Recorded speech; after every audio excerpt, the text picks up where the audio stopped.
Captain José Maria Vargas, had the helm, and the pilot beside him gave instructions. The San Cristobal turned and entered the estuary of the Elbe.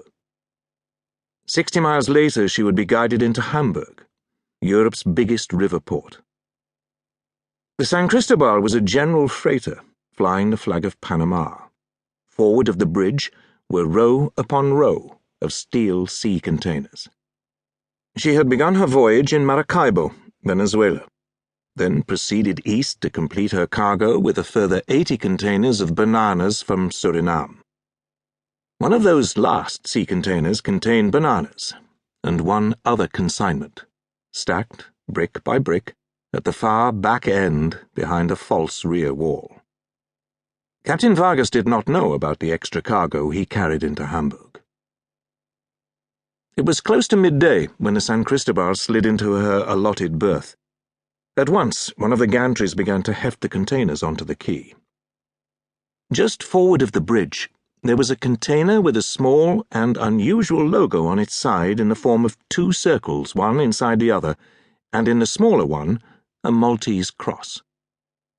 It was the secret identity code of the Hermandad, or Brotherhood, the gang behind 90% of Colombian cocaine.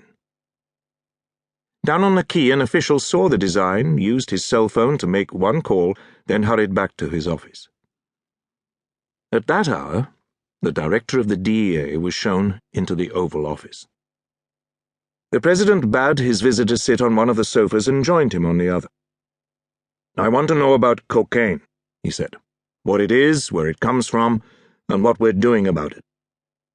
"I'll order up a report. 6 days, Mr. President?" The commander-in-chief rose, hand outstretched. "I knew I could count on you, Director." By sundown, the San Cristobal's cargo was on shore, but still inside the port perimeter. Stuck in a tailback along the Niedenfelder Brücke was a flatbed truck from Darmstadt with a swarthy man at the wheel. His papers would show he was a German citizen of Turkish extraction. They would not reveal that he was a member of the Turkish mafia.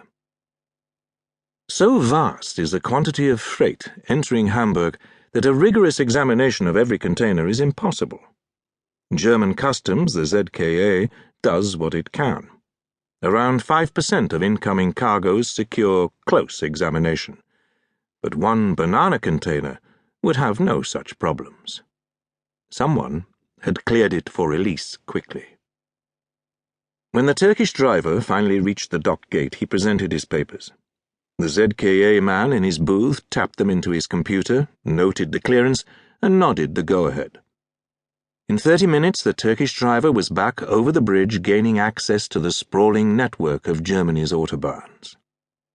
Behind him rode 1 metric ton of pure Colombian cocaine. Before sale, it would be cut to 6 or 7 times its original volume with the addition of other chemicals or harmless white powders like baking soda and icing sugar. With the punters paying up to $10 US per gram, each kilo of pure would finally sell out at $70,000. More than enough to cover the fee for the banana plantation, the freight charge on the San Cristobal, and the $50,000 slipped into the Grand Cayman account of the corrupt official in Hamburg. The European gangsters would bear the cost of merchandising to the users, but there was still 90% profit to split between the cartel and the mafias and gangs across Europe and the USA. The American president would learn all this from the report which hit his desk 6 days later, as promised. Dear Mr. President, I have the honor to present the report on cocaine as requested. Origins.